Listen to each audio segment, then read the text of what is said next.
Welcome to this edition of City Inside Out, where we bring you insiders making headlines and outsiders writing them. On tap today, the always feisty Judy Nicastro. She and her council colleagues are finalizing the city budget, one of her pet causes, cutting funding from Mayor Nichols' staff. And later, a view from the outside, the council versus the mayor over the budget and other friction-making news. We hear from City Hall reporters Jim Bruner of the Seattle Times and Fung Lee of the Seattle PI. Before our guests, however, these headlines. It is mid-November and the election is over, almost. Nearly all absentee ballots have been counted, but it's still not known whether the monorail will rise above it all. With X-Acto knife precision, the vote is split right in half. At last count, the yeas still have it, barely, by 329 votes out of nearly 180,000 cast. More tallies come out on Monday, and so the wait continues.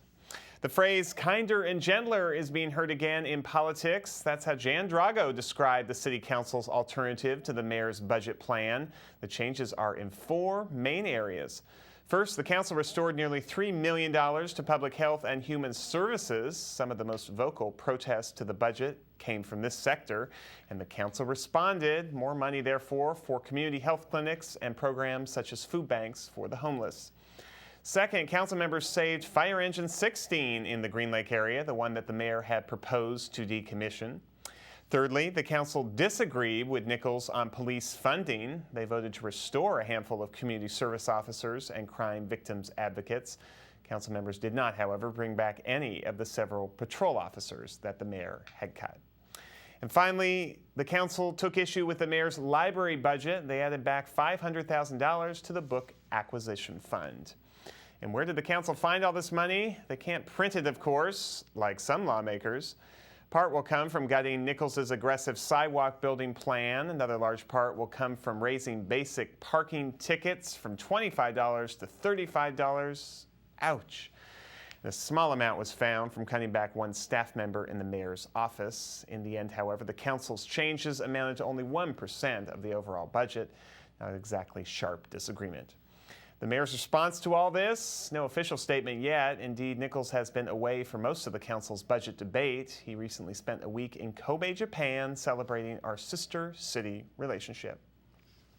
Happy news this week out of the Seattle Parks Department. An anonymous donor gave $1.3 million to build a new green space in the Central District. It will be called Homer Harris Park at the request of the contributor.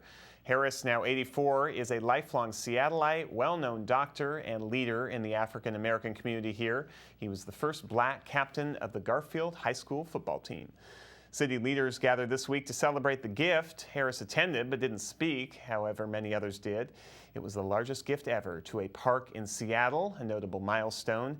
As such, here's some extended footage from that event. It is such an honor to be involved with this project, a gift of this magnitude that has the impact on an underserved community and that is named and given in honor of such an incredible individual that has touched so many lives, Dr. Homer Harris. It is with great honor that we give a check for $1.3 million to the City of Seattle for Homer Harris Park. You know, we all as human beings share the same hopes and dreams, and that is that we're able to make a difference in our world, a difference for the better. And today we're going to acknowledge and thank some people who have done that. First of all, the anonymous donor who has made today possible, who did not want to be acknowledged by name, but who, by their generosity, has made this whole experience today possible, and for this experience to be continued for years and years and years into the future as a glorious new park in this neighborhood. Thank you. You represent a spirit, I think, the true spirit of Seattle. And I'm just privileged to be park superintendent at this time, to be able to accept this gift, to steward this property in the future, and to be able to turn this into a community asset for a community that needs this kind of space at this time in its evolution. Our great finale, Homer Harris Park.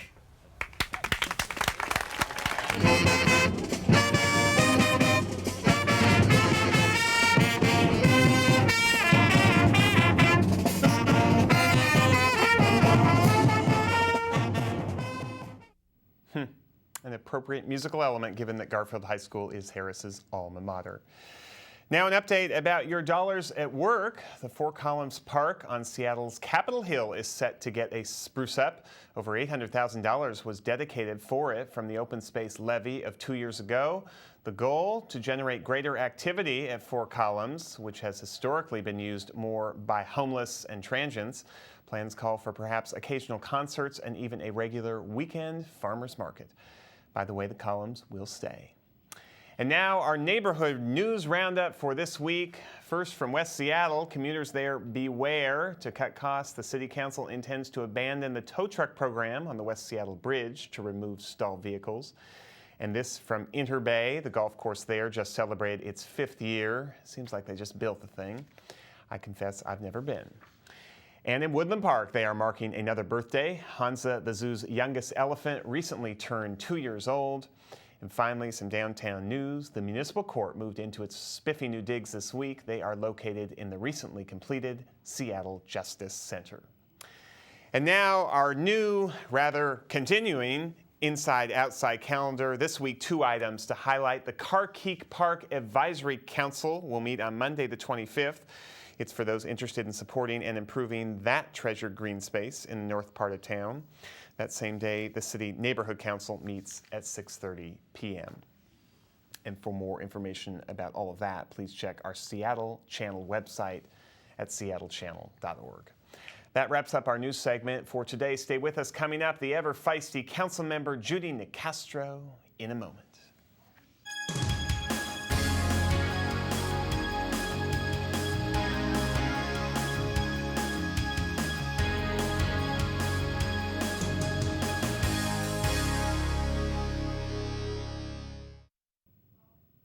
We now welcome Judy Nicastro to the program. She has been a vocal opponent of many of the mayor's budget proposals. We talk with her about that and other news she's making. Welcome to the program. Good, thanks to be here. Here you are on the pages of every paper almost every day this week, and it seems like the crusade is to cut the mayor's personal budget from his office. How come?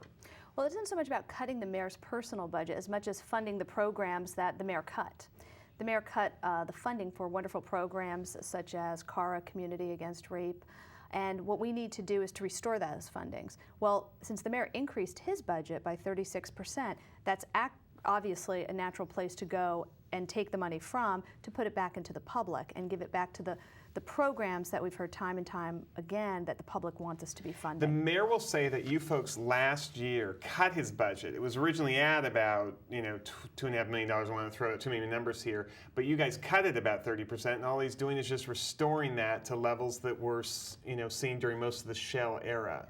Well, that's not totally true. And even if the budget during fat and happy times was big, we're in a recession. The economy is very different than it was last year. And we had to cut $63 million out of the budget. Well, when you've got one department and only one, the mayor's office, that increases their budget, increases budget by 36%, while cutting voicemail for the homeless, food banks, rape relief programs, public safety, fire, police. Well, I want to restore those. That's what's in the public's best interest.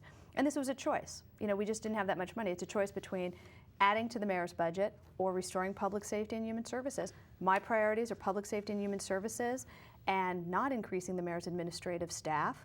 And that's why I targeted that money, along with other sources of money, which I've been speaking about as well, parking ticket fines, to move that money into what the public has been asking for us to restore. How many cuts and how much did the council take in this budget? The council took about a 5% cut in its budget, which I was actually proposing an even larger cut, because I feel that although we are a rather trim department, it's imperative that we show leadership during tough economic times when we're laying people off. But that did not pass. I got actually about another $90,000 out of the council budget. So it's just a little over 5%. Yes, just a little over 5%. There are so many other places to get the money, and there was this agreement we're told about between the mayor's office and the council, at least Peter Steinbrück in the mayor's office, the council president, to not fight over your personal budgets. No matter how justified it might be, it's ugly in public, no one wins, and the idea is keep those off limits, and then all's fair to talk about his sidewalk program or all the other things about the mayor's budget. How come you didn't abide by that? Well, first of all, I wasn't part of that agreement. That was a private agreement between Peter, Jan, and the mayor. I had never heard about it until actually I started hearing whispers and then reading about it in the press. And I don't believe with those kind of agreements. I think that during the budget, everything's on the table, and especially the legislative department budget, the mayor's budget. We're laying people off. Public safety is cut. We had to cut just last week another $3 million out of the budget because the new revenue forecast came in. Well, everything's fair game. And I just believe in a very open process for the budget, for actually everything that government does. And I think that we just have philosophical differences on how a budget process should be done and what's off limits and what isn't. Is it a crusade for you, however, to make sure this mayor feels this hurt? No, actually the crusade for me is to make sure that rape relief programs get funded, domestic violence, that we restore public safety. All along what I've been trying to do and have had some successes at is restoring the Engine 16. We got that. We got that through a rather bizarre way, but it won. We got that. And that's been how we get there is sort of irrelevant to are we funding the proper programs for the public. Let me ask you about that Engine 16. Yeah. You guys look like heroes because you bring it back, and there was a lot of community feedback and the firefighters union and all the rest. The effect and response time is not much. Cost you a couple million or $1.5 million or something to bring that back. Is it really worth it? Why was that such an important crusade? Wasn't that a pretty good budget cut? No, I think it was absolutely worth restoring. Public safety is a huge issue. I mean, we have heard from hundreds of citizens about wanting to protect public safety. And the engine has equipment on it, it has staff on it, they respond to Green Lake. And in this new terrorist world, who knows what else may happen? We need that engine available to us. But the point is there are, I think, 4 other engines within a mile, and so the response time wasn't going to be much. Well, but it still could be. We don't know that. And the software program that they've used to decide what the response time would be has some flaws in it. I don't totally buy those statistics. But why would we cut? To me, you don't cut public safety right now at all. We actually need more firefighters and more of the equipment. It was an important victory. We got it. I feel great about it. I've been advocating for it since the budget came, and we've heard from literally hundreds of constituents about it. Public safety, you say you don't cut, and yet the mayor has proposed to cut, I think, about 25 uniformed police officers. Yes. That came to the council, and you didn't restore them. If in these post 9/11 times and public safety is the most important thing, how come you didn't lead that charge? I did. I actually did. The proposal that I had to restore all of public safety, the fire department, police, and community service officers, was by reducing the mayor's budget by $645,000. That wouldn't he had have increased gotten it. you Wait, near I'm not enough. done though. Then the other area is through parking ticket fines. Parking ticket fines in Seattle are $25. I wanted to bring that up to $50. That would have generated $3.5 million a year. Ouch. Well, but it is an ouch, but also go to a parking lot. There's other things. You can always, first of all, you can appeal the ticket, so it is fair to low-income people. And also, it's not an automatic increase. If you can't afford to pay the ticket, put the car in a lot, take the bus, do something else. And with that, if you have raised parking ticket fines, yes, and lowered the mayor's budget, yes, would that have given you enough money to restore Engine 16 and add all the police officers back to the street? Yeah, just about. I think we were short maybe a couple $100,000, which we were looking at other areas to cut. Question about what Judy Nicastro is about these days. You're on the lonely end of a lot of 8-1 votes.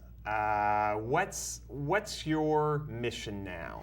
Well, I'm not 8-1 all the time. I would, Councilmember Licata, Conlon, and MacGyver all supported cutting the mayor's budget and restoring the services that the public told us that they wanted. And what I'm about is open, clean government and sort of common sense. That's what unites your votes?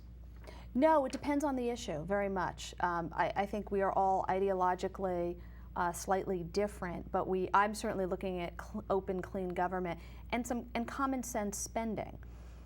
You know, one of the votes that I was alone on, that I'm actually really proud of, is to put over $4 million into the new City Hall to redo part of the west side of it. You disagree with that? I disagree. It's just not the time to do that. You know, again, we're laying people off. We just cut public safety, human services. That can wait. Will it cost more a couple of years from now? It sure will, but that still is worth it during a recession. What's it like to work with this mayor? This mayor has strong opinions. He has a very different style than I do, but it's fine. How it's really so? challenging. I have a very open, collaborative style, and I like making deals, talking to community members. I believe strongly in bringing in the community, getting their input, having them being part of the dialogue and the decision making. Sort of reminds me of the Parks Levy. I mean, one of the reasons I think that passed is that started a year in advance. With a lot of community organizers. Hundreds of people Is it tougher involved. then to get information out of this mayor? Out of the departments, absolutely, yeah. And the mayor has let that be known since day one. They work for him. You can't get what you need often. It takes longer. If they do not agree with legislation that I want to propose, then I have to go seek outside consulting in order to get that policy work done. Was it easier to work with Paul Schell? Oh, yes. Yeah, but it was also different. I mean, it's different. I sort of respect the fact that the mayor is deciding, you know, he is the mayor, and he runs the departments, and he's letting that be known. You know, the fact that we've been cut off from some information, he's accountable to the public for those decisions. Do you guys have to be smarter, clever, watch yourselves more than you did under the previous mayor? We need to advocate for the public, and that's what I continue to do. Judy Nicastro, we leave it there. Thank you for being here. Thank you. Good to see you. And stay with us. Just ahead of you from the outside, 2 City Hall reporters join us in a moment.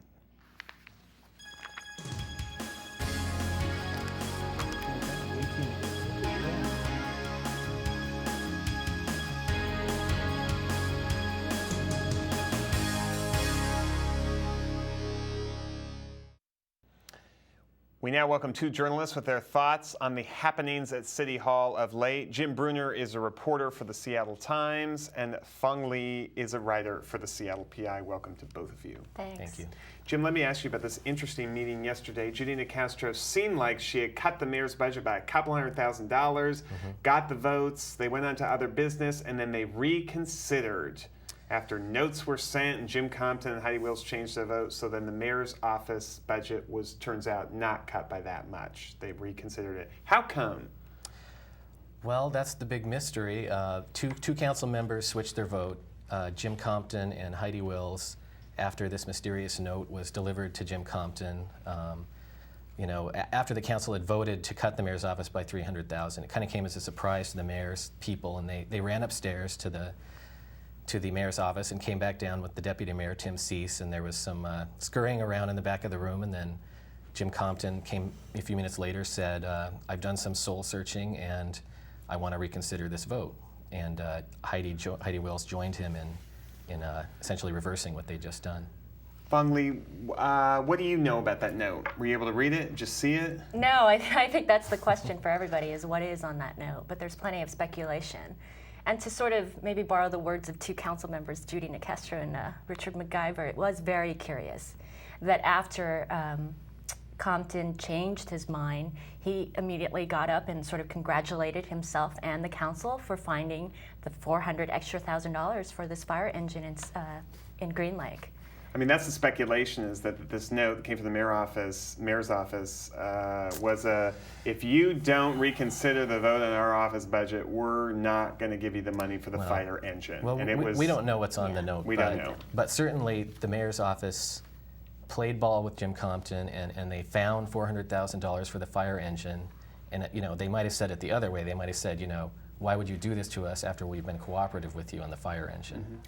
Because Heidi Wills, as one of the people who switched her vote, says it's not worth going to war over. Right. Which seems to, you know, lead to the conclusion that that note was some kind of declaration of war. Well, the mayor's office has been very touchy about their office budget. Before Greg Nichols came into office, the council voted to cut the office budget for the mayor by, I think, over $600,000. And they said at the time it was really a shot at Paul Schell, the previous mayor, who, you know, they felt had been spending too much money up there. But Greg Nichols took it personally, reportedly came down to council offices and threatened them, you know, this was a year ago, and said, you know, I'll get revenge for this. So I think, we're still playing Right. out that story. Yeah, I think so. We should say, proportionality is in order here. I mean, we're talking about a couple $100,000 in a $63 million budget gap of a $650 million general fund budget of a $2 billion overall city budget when you talk about city lights. So it's there's a lot of spats and there's a lot of fight, but in the scheme of things, it's not a ton of money. Let me ask you, Feng Li, about our last guest, Judine DeCastro. It seems that she's more and more on the sort of one or two votes of a losing vote trend here. I mean, is she getting lonelier, and what's her position up there? Well, I think she is becoming more isolated. She's taken a stand on certain issues that have been not very well received by even her, closest allies on the council. The housing vote, the housing levy would be the one. She voted was against it. The lone vote to not support the housing levy. But I think it was a surprise, at least to me yesterday, that she had 6. She kept proposing different cuts to the mayor's budget. Would you consider this? Would you consider this amount? I don't have support for this. Would you go back and consider this?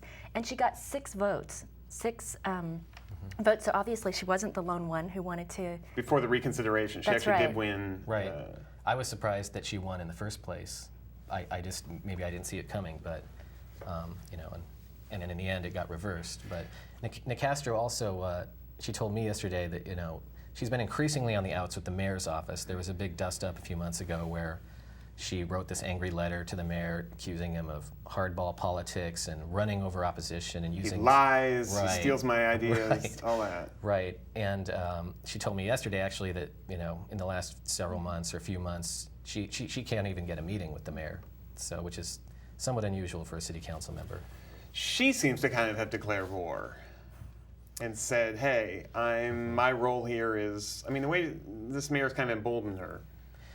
Right, and the mayor has more power over the city budget than her, really, so her way of striking back is publicly venting at the mayor, and then, for a time she also was able to cut his budget.